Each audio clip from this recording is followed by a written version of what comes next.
오늘은 하나님께서 요셉을 인도한 하나님의 지혜에 관한 말씀을 주십니다. 하나님의 지혜가 요셉에게 있으니까 요셉이 복된 길로, 형통한 길로 가게 되었습니다.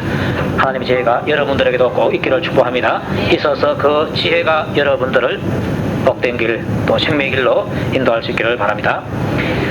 우리에게 있는 지혜, 위로부터 온 지혜, 이 지혜는 항상 우리를 복받는 길로, 생명의 길로 인도하게 됩니다. 자, 이 지혜가 인격체가 된 것이 바로 예수님이시다. 그분이 가장 귀하신 분이다. 이렇게 말씀하고 있습니다. 여러분들, 예수님이 가장 귀한 분인 줄로 믿을 수 있기를 축복합니다. 나보다도 더 귀합니다. 내가 1순위고요. 그런데 제가 보니까요, 1순위보다 더 앞선 순위가 있는데 그게 뭔지 아십니까? 영순위라고, 영순위. 1등 상보다 더 높은 상이 있는데 그게 뭡니까? 대상. 희한하게 붙여놨습니다.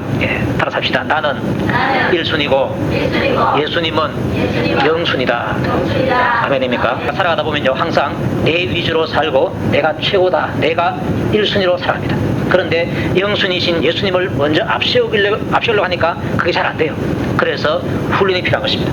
내가 하나님 앞에 기도하고 말씀대로 살아가려고 그렇게 움직이면요, 우리 하나님께서요, 그런 훈련을 시켜주십니다.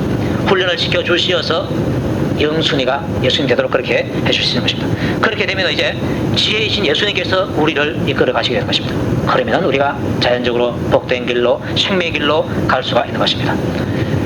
구약시대 때 보니까 이 지혜가 귀한 줄 안 사람이 있었는데 바로 스바 나라의 여왕이었습니다.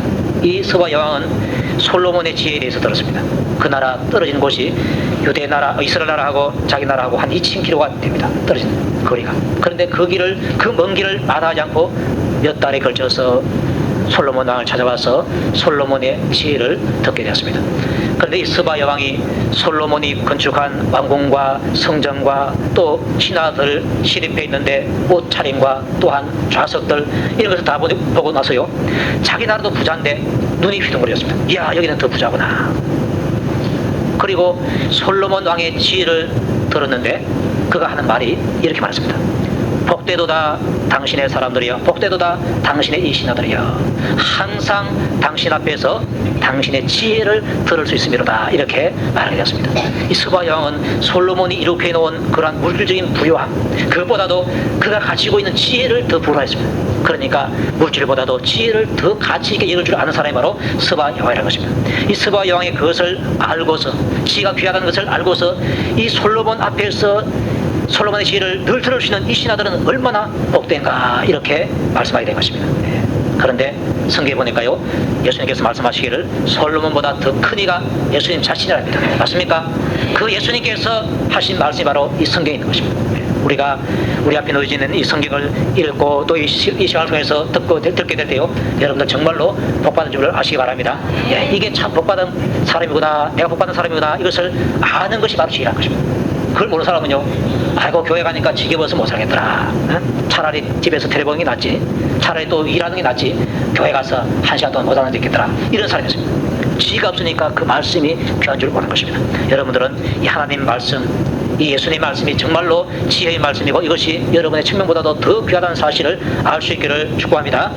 그것을 알아야 내가 그 말씀에 귀를 기울이는 것입니다. 이 성경의 물 가운데서 지혜 받고 지혜를 받아서 살아난 사람이 많은데 그 중에 한 사람이 바로 요셉입니다. 이 지혜가 요셉에게 있었는데 요셉이 어릴 때부터 이 지혜가 있은 것입니다. 자, 요셉에게 있는 이 지혜가 요셉을 어떻게 인도하게 되었는가, 이 지혜가 요셉에게 어떠한 역할을 하게 되었는가, 그것을 창세기 37장부터 오늘 읽은 이 시간까지, 이 본문까지 주고 있습니다. 첫째는 이 지혜는 선악을 분별할 수 있게 하십니다. 따라서 합시다. 지혜는 선악을 분별할 수 있게 한다. 아멘. 요셉이 17살의 어린 나이에 자기 형들하고 이렇게 일을 하게 되었습니다. 그때에 그 형들이 하는 일 가운데서 잘한 것, 잘못한 것을 딱 구분해가지고 잘못한 것을 자기 아버지에게 고했습니다.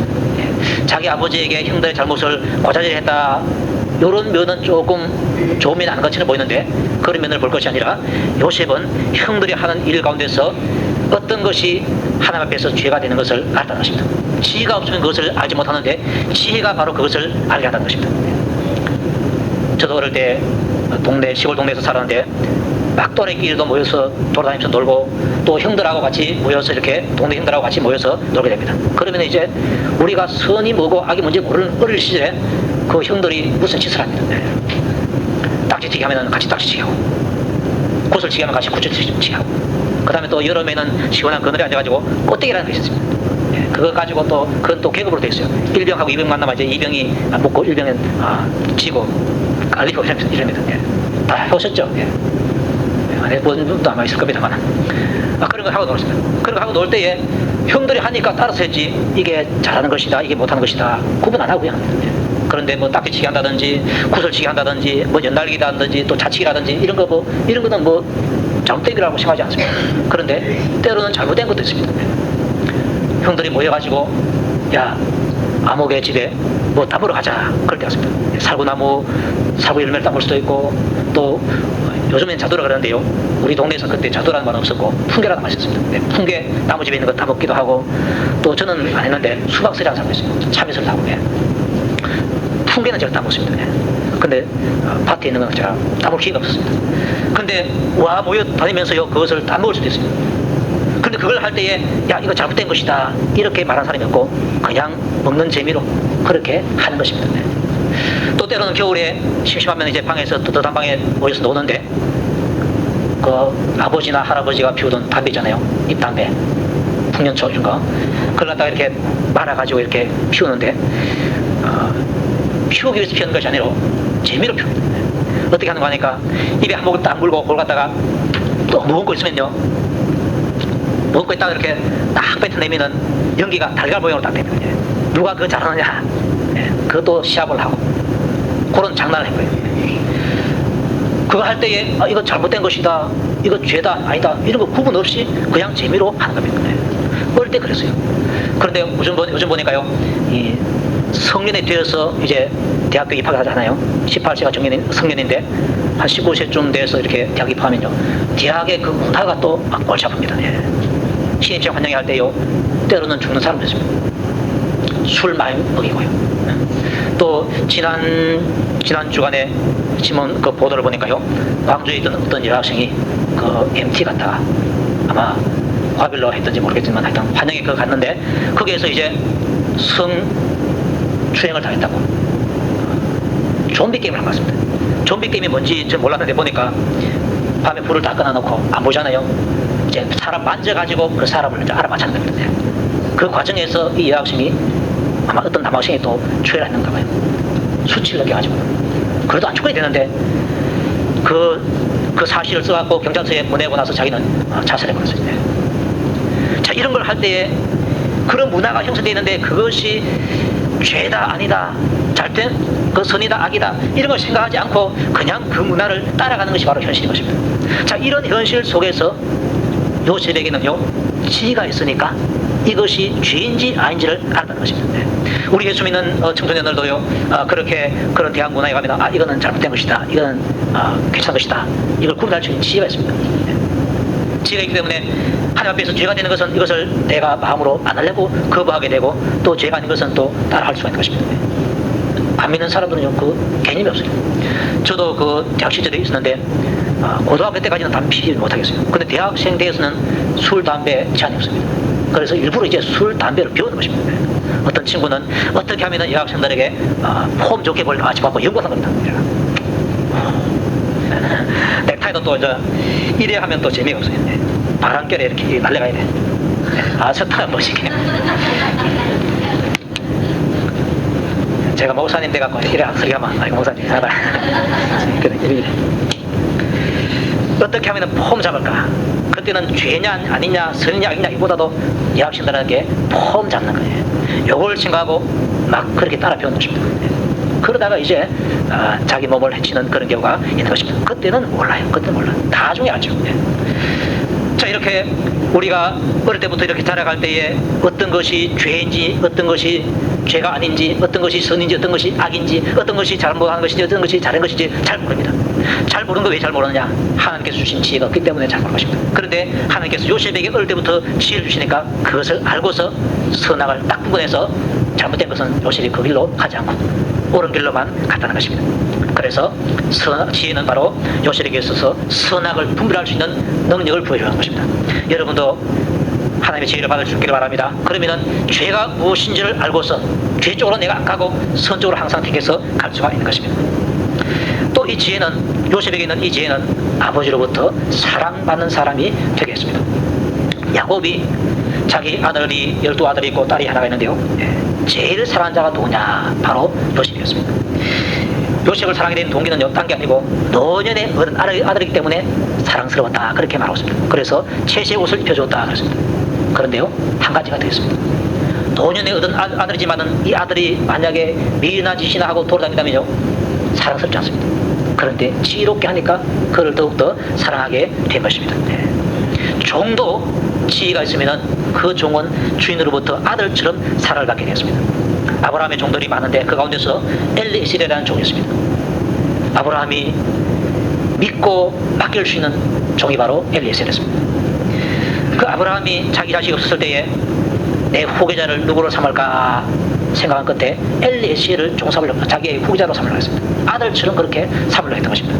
그런데 하나님께서 그 엘리에셀은 너의 후계자는 아니다, 너 몸에서 날짜가 너 후계자다, 그렇게 해서 그 아브라함의 상속자가 이삭이 된 것입니다. 어쨌든 이 엘리에셀에게 지혜가 있으니까 주인의 사랑을 그렇게 많이 받게 되었습니다. 또 하나님께서요, 다윗에게 지혜를 주시니까 다윗이 백성의 천부장도 되고 군대장관도 되었는데 백성 앞에 출입할 때마다 지혜롭게 하니까 백성들이 다윗을 사랑하고 존경하게 되었습니다. 지혜는 우리로 하여금 사랑받는 사람이 되게 한다는 것입니다. 여러분들에게 지혜가 있으면요, 여러분들에게 지혜가 있으면 그 지혜가 여러분들을 지혜롭게 말을 하게 하고 지혜롭게 행동을 하게 해서 여러분들을 사랑받는 사람으로 만들어주는 것입니다. 여러분들에게 꼭 하나님의 지혜가 있기를 축복합니다. 왜 사람들이 나를 미워하나, 왜 나를 미워하나 이런 말 하니까 저팔계 가시면 답니다. 왜 미워하는 거니까 항상 미련하게 행동해요. 그게 돼지, 저팔계 돼지입니다. 저는 돼지는 아닙니다. 저팔계 미련하게 말을 하고 미련하게 행동하니까 미움을 받는 것입니다. 여러분들 하나님께 지혜를 구해서요, 하나님 나에게 좀 지혜를 주세요. 미련한 구석을 나에게서 다 제주시고 지혜 주시옵소서. 그래서 지혜로운 말을 하고 지혜로운 행동을 하게 해주시옵소서.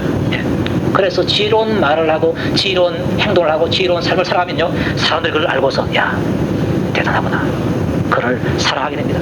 백성들이 다윗을 사랑한 것처럼, 또 아브라함이 엘리에셀을 사랑한 것처럼, 야곱이 요셉을 사랑한 것처럼 사랑받는 사람이 되는 것입니다. 여러분들 사랑받는 사람이 좋습니까? 미움받는 사람이 되는 것이 좋습니까? 사랑받는 사람이 되는 것이 좋아요. 그러면은 하나님의 지혜를 받아서 꼭 여러분들을 지혜롭게 살아갈 수 있기를 축복합니다. 또 요셉에게 있는 지혜가 있으니까, 이런 지혜가 있으니까 무슨 일이든지 충성을 다하게 하는 것입니다. 충성은 딴 것이 아닙니다. 시키는 대로 끝까지 하는 것이 바로 충성인 것입니다. 한 번은 야곱이 요셉을 불러가지고 신부를 시켰습니다. 애야, 너희 형들이 지금 세겜에서 양을 치고 있지 않느냐? 거기 가서 형들이 잘 있는지 여부를 알아라. 또 양들이 잘 있는지 여부를 알고서 나에게 보고해다오, 그렇게 했습니다. 그런데 이 야곱이 현재 요셉하고 있는 곳이 헤브론이고 형들이 있는 곳이 세겜인데 지도를 보면요, 그 상당한 거리 됩니다. 몇십 미끼 넘는 그런 거리입니다. 그런 거리를 이 자기 혼자서 걸어가는 것입니다. 한 17세, 18세 때 좀 그 나이에 걸어가는 것입니다. 가니까 형들이 없어요. 없으면 에이, 형들이 없네, 집에 가야 되겠다 하면서 오면 되는데, 요셉은 아버지의 명령이 무엇입니까? 형들을 찾아서 보고 그들의 안부를 알아봐라, 양떼들의 그 잘 있는지를 알아봐라, 그걸 명령을 받았기 때문에 그걸 지키기 위해서, 그 순종하기 위해서 찾아다녔습니다. 없어요. 어떤 사람을 만나서 물어보니까 그네들이 도단으로 가져가더라, 도단으로 안 가봐라 그랬습니다. 그래서 도단까지 갖다 놨단 말입니까? 끝까지 아버지의 말씀에 충성하는 그 모습이 바로 요셉에게 있는 지혜가 그렇게 된 것입니다. 거기 갔다가 이제 형들에게 잡혀가지고 애굽으로 팔려가게 됩니다. 팔려갔는데 애굽의 그 왕의 12대장인 보디발의 종으로 팔려가게 됐습니다. 그런데 보디발의 종으로 팔려갔을 때 거기에서도 지혜가 있으니까 하나님께 기도하고 지혜롭게 행하고 하니까 요셉이 맡은 일이 다른 사람보다도 훨씬 더 잘 되었습니다. 그걸 보디발이 딱 알고서 요셉을 가정의 총무로 딱 맞춰줬습니다. 금방 들어온 종을, 어린 종을 가정 총무로 삼았다. 이거 파격적인 대우입니다. 이런 대우를 해서 딱 임명해 놓으니까 그 가정 총무로 있을 때에 지혜롭게 행하니까 모든 일이 다 잘 되었습니다. 하나님께서 요셉에게 형통의 복을 주어서 잘 되게 된 것입니다. 그 보디발의 사랑을 받는 자가 된 것입니다. 충성을 다하는 그러한 자가 됐다는 것입니다. 또 여기서 모함을 받아가지고 감옥에 가게 되는데 그 간수장의 말에 또 충성을 다해서 간수장의 인정도 받게 됩니다. 또 나중에 감옥에서 일약 총리가 되었는데 그 총리를 하면서요 얼마나 부지런히 일을 잘했는지 모릅니다. 여기도 마지막 부분에 보니까 총리가 되고 나서요 요셉이 나가 애굽 온 땅을 순찰하니라 이렇게 말하고 있습니다. 우리나라 온 땅을 순찰하니라 이 말하고요 애굽 온 땅을 순찰하니라 이 말하고는 전혀 개념이 다릅니다. 우리나라하고요 애굽 땅하고 딱 비교해 보십시오. 애굽은 우리나라보다 몇 배나 넓습니다. 그 넓은 땅을 온 땅을 다니면서 순찰했다. 얼마나 그 바로 왕에게 충성을 다했는지 모릅니다. 요셉에게 있는 지혜가 바로 그렇게 하게 된 것입니다. 내가 하나님 앞에서 충성을 다하려면요 하나님께서 주신 지혜가 있으면 내가 충성을 하지 않을 수 없는 것입니다. 그렇게 충성하는 것이 바로 나에게 보이고 내 가족에게 보이고 하나님 앞에서 내가 상 받는 일을 그게 눈에 보이기 때문에 안 할 수가 없는 것입니다. 돈벌이를 좋아하는 사람은요 돈 되는 거요 안 되는 게 없습니다. 대기업 하는 사람들요 돈이 눈뜨고 오는 사람입니다. 중소기업이 뭐 좀 잘하면요 대기업에서 그걸 뺏어가고 자기 해버립니다. 왜 그런가? 돈 버는 거 내가 못 놓친다고 합니다. 여러분들 하나님께서 우리에게 주신 지혜가 있으면요 상 받는 일을 못 놓칩니다. 그래서 하나님께서 맡겨주신 사명을 내가 능히 잘 감당하리라. 하늘의 상을 위해서 내가 충성을 다하리라. 이 생각을 가지고서 열심히 하는 것입니다. 그러니까 충성이 안에서부터 나오게 되는 것입니다. 또 이 요셉에게는 이 지혜는 요셉으로 하여금 죄를 피하게 합니다. 위로부터 난 지혜는 첫째 성결을 하고 그러는데요 이 성결이 바로 깨끗한 것을 말하고 있습니다. 죄는 다 더러운 것인데 깨끗한 것은 바로 하나님 말씀에 순종하는 것인데 이 죄가 딱 자기 앞에 있을 때 이 죄를 피하게끔 하는 것이 바로 지혜라는 것입니다. 요셉이 아마 잘생긴 것 같아요. 보디발의 아내가 유혹을 했습니다. 닮아다 그랬어요. 그런데 요셉은 이렇게 말합니다. 내가 어찌 이 큰 낙을 향하여 하나님께 죄를 지으리까 이렇게 말합니다. 나는 죄 지을 수 없다. 그것이 그 당시 사회에서는 죄가 아닌 줄로 생각했는데 요셉은 그 죄라는 줄을 알고 그 죄를 짓는 것은 하나님 앞에서 큰 악이다. 이것을 내가 어떻게 하나님 보는 앞에서 하겠는가. 보디발의 아내는 아무도 안 본다 이러는데 아니다. 하나님께서 보신다. 내가 어찌 큰 악을 행하여 하나님께 죄를 짓겠는가. 안 짓는다 하면서 도망가게 됐습니다. 죄를 피하게 한 것이 바로 하나님께서 주신 지혜다. 지혜가 없는 사람, 미련한 사람은요 끌려서 들어갑니다.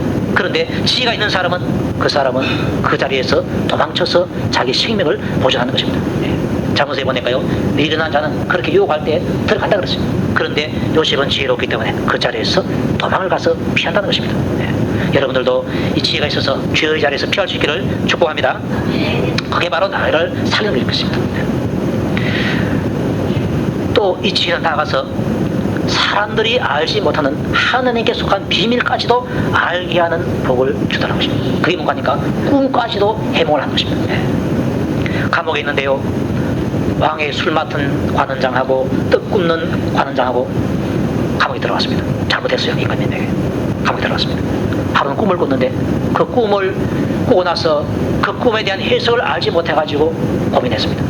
꿈 가운데서는 개꿈도 있습니다. 이 개꿈은 개 몇 마리 꾸는 것이 개꿈이 아니고 무시해도 좋은 꿈이 개꿈입니다. 아무것도 아닌 거. 그런데 이들이 꿈꾸면요 개꿈이 아니고 무슨 징조가 있는 꿈이었습니다. 이걸 알았어요. 저도 꿈을 좀 꾸미다마는 어떤 것은 개꿈이고 어떤 것은 뭔가 징조가 있다 이런 꿈이 있습니다. 그런데 그 징조가 있는 꿈은 사실은 뭐 별로 없습니다. 별로 없는데 이때까지 오는 그 과정 중에서 별로 없는데 그런 꿈이 들어있어요. 자 있는데 요들이 꾼 꿈이 바로 이 징조가 있는 꿈인 줄 알고서 그런데 해석을 못하니까 근심이 있었습니다. 요셉이 물었습니다. 뭐 때문에 그렇습니까? 꿈을 꾸기는 꿨는데 해석을 못하겠다. 한번 말해보십시오. 술 맡은 관원장이 꿈을 해석해 주니까 꿈을 알려주니까 요셉이 꿈을 해몽해 줬습니다. 3일 만에 이제 바로가 당신을 전적으로 회복시킨다. 좋은 말 해줬습니다. 그걸 이렇게 옆에서 듣고서 꿈는 자 하는 말이, 나도 꿈을 꿨는데 나도 이런 꿈을 꿨다. 요셉이 해석해 줬습니다. 당신이 3일 안에 바로가 당신의 목을 잘라가지고 왕조에 따라가지고 새들이 당신의 머리를 살을 쪼아먹는다. 이렇게 했습니다. 그런데 그대로 되어버려 말았습니다. 네. 그 다음에 만 2년 이후에 바로 왕이 꿈을 꿨는데 그 꿈이 참 유명하지 않습니까? 나일 강가에 자기가 서 있는데 살찐 7 암소가 올라오고, 그 다음에 파리한 삐쩍 마른 7 암소가 올라와가지고 살찐 암소를 쭉 먹어버렸습니다. 그리고 또 조금 있다가 또 다시 꿈을 꿨는데 한 줄기에서 이삭이 나오는데 7 이삭이 토시토시하게 나오고, 그 다음에 삐쩍 마른 이삭이 나와가지고 이 토시토시한 이삭을 다 잡아먹었습니다. 꿈을 꿨는데 그 해석을 할 수 없습니다. 그래서 그 나라에 있는 지혜자들 다 불러봤습니다. 술객, 바우수, 점장이 뭔가 다 불러가지고 꿈을 이야기해주면서 해석해봐라 하니까 아무도 하지 못합니다. 그때에 이 술 맡은 관원장이 2년 전에 있었던 그 일을 생각하면서 임금에게 말했습니다. 감옥에 히브리 소년이 있는데요, 요시베라는 녀석인데 그 아이가 꿈을 잘 해석합니다. 사실은 2살 꿈을 해명해 줬는데 잘하는 줄 그렇게 소문이 나가지고 하여튼 그래서 소개했습니다. 얼른 불러들으라 했습니다. 불러들으라고 했을 때에 그 바로왕이 요셉을 보자마자 너는 꿈을 잘 푼다더라 이렇게 말했습니다. 그때 요셉이 한 말이 무엇인지 아십니까? 요셉은요, 지혜가 있으니까 자기를 드러내지 아니하고 하나님을 드러내게 됩니다. 꿈은 제가 말하는 것이 아니라 하나님께서 임금님에게 평안한 답을 하실 것입니다. 하나님을 드렸습니다. 따라합시다. 하나님이 대답하시리다. 네. 이게 바로 지혜인 것입니다. 미련한 사람은 자기를 높입니다. 내가 잘했습니다. 내가 뭐 했습니다. 내가 뭐 했습니다. 네. 예수 믿는 사람 가서 지혜로운 사람이었고요. 지혜로운보다는 미련한 사람이 남아있는 사람이었습니다. 그 사람은 자꾸 자기를 드러내요. 내가 뭐 했다. 내가 뭐 했다. 여러분들은 미련한 사람 되지 마시기 바랍니다. 내가 뭐 했다고 하고 나를 자랑하면 미련한 사람이에요. 그런데 요셉이 지혜로운 사람이니까요, 자기를 자랑하지 않고 하나님을 자랑하는 것입니다. 하나님께서 임금님에게 평안한 대답을 하실 것입니다. 딱 그랬습니다. 그 하나님 높이는 말을 요셉은요, 임금에게 3번이나 합니다. 하나님께서 임금님에게 평안한 대답을 하십니다. 자, 그렇게 하고 나서 그 꿈의 해몽을 해주었습니다. 앞으로 7해 동안 풍년이 있다. 그 다음에 7해 동안 흉년이 있다. 그런데 그 흉년이 7해 동안의 풍년을 다 잡아먹으려고 한다. 그래서 이것을 막기 위해서는 풍년 때에 매년마다 곡식의 5분의 1을 각 층에 있는 창고에다가 저축해라. 그래서 흉년 때에 그 곡식을 풀면은 흉년을 능히 이길 수 있다. 이렇게 해달 이열치까지 다 내어놓게 되었습니다. 이렇게 하니까 그 말을 듣고 있던 바로 왕과 신하들이 다 깜짝 놀랐습니다. 자기들은 꿈도 해몽하지도 못하고 해결책도 못 내는데 이 히브리 소녀는 감옥에 있다가 나왔는데 보니까 생전 처음 보는 젊은 사람인데 그때가 30입니다. 그런 청년인데 어떻게 해서 꿈을 알아맞히고 해결책까지 딱 알아맞히는가. 들어보니까 임금도 그 말이 옳게 여겨지고 신하들도 그 말이 옳게 여겨졌습니다. 그래서 하는 말이 바로와 그의 모든 신하가 이 일을 좋게 여긴지라 했습니다. 바로가 깜짝 놀라가지고 네가 바로 그 일 해라 그렇게 말한 것입니다. 바로가 그의 신하들에게 이렇게 말합니다. 이와 같이 하나님의 영에 감동된 사람을 우리가 어찌 찾을 수 있으리요. 그렇습니다. 그리고 요셉이 하는 말이 하나님이 이 모든 것을 내게 보이셨으니 너와 같이 명철하고 지혜 있는 자가 없도다. 그렇습니다. 바로 왕이 요셉의 꿈 해몽하는 것과 해결책을 제시하는 것을 보고서 그 안에 하나님의 지혜가 있는 것을 아는 것입니다. 바로 왕이 보니까요, 볼 수 있는 그 눈이 있더라고요. 그래서 그 요셉을 파격적으로 대우했는데 임금 바로 밑에 총리자를 주다고 합니다. 요셉에 있는 지혜가 결국은 비밀을 깨닫게 하고 하늘을 높이게 해서 하나님께서 요셉을 그 총리 자리로 딱 높이게 된 것을 보게 됩니다. 그렇게 해서 요셉이 애굽의 총리가 되어서 풍년 때에 저축하고 흉년 때에 그 저축한 것을 풀어내 가지고 애굽 전체를 살리고 애굽뿐만 아니라 다른 주변에 있는 나라들 사람들까지 다 살리는 그러한 큰 일을 하게 되었습니다. 바로 하나님께서 요셉에게 주신 지혜가 그 일을 하게 된 줄로 믿으시기 바랍니다. 그래서 요셉에게 있는 이 지혜가 결국은 요셉을 복된 자리로 인도했고요. 그 다음에 요셉뿐만 아니라 요셉에 영향이 미치는 나라까지 그 주변까지 그렇게 한다는 것입니다. 이게 바로 하나님의 지혜의 위력이고 또한 능력이 되는 것입니다. 이렇게 좋은 지혜, 이렇게 큰 이 지혜가 바로 오늘 하나님께서 우리에게 주시기를 원하시는 것입니다. 그래서 주님, 나에게도 지혜를 주시옵소서. 야고보서에 보니까 지혜 없는 자는 꾸짖지 아니하시는 하나님께 구하라, 믿음으로 구해라. 그러면 하나님께서 주신다라고 말씀하고 있습니다. 우리에게 필요한 것은 나에게 꼭 지혜가 필요하구나, 이 필요한 것을 인식하는 것, 이게 꼭 필요하고, 이 필요한 것을 하나님 앞에 간절히 구할 때에 하나님께서 우리에게 지혜 주시고, 지혜가 내게 있을 때에 내가 깨끗한 길로 가고 충성하는 길로 가고 또한 하나님 앞에서 복받는 길로 가서 나를 복되게 하는 것입니다. 이 나를 복되게 하는 귀한 지혜 하나님께서 여러분들에게 꼭 주시기를 바라고, 그 지혜가 여러분을 인도해서 여러분이 정말 하나님 앞에서 복된 삶을 살 수 있기를 주님 이름으로 축복합니다. 다시 한번 기도하겠습니다. 기도할 때에 하나님, 요셉을 인도하셨는데 나에게도 지혜를 주시어서 또 우리 자녀들에게도 우리 식구들에게도 지혜를 주시어서 복된 길로 인도해 주시옵소서. 그렇게 간절한 마음 가지고 한번 기도하시기 바랍니다.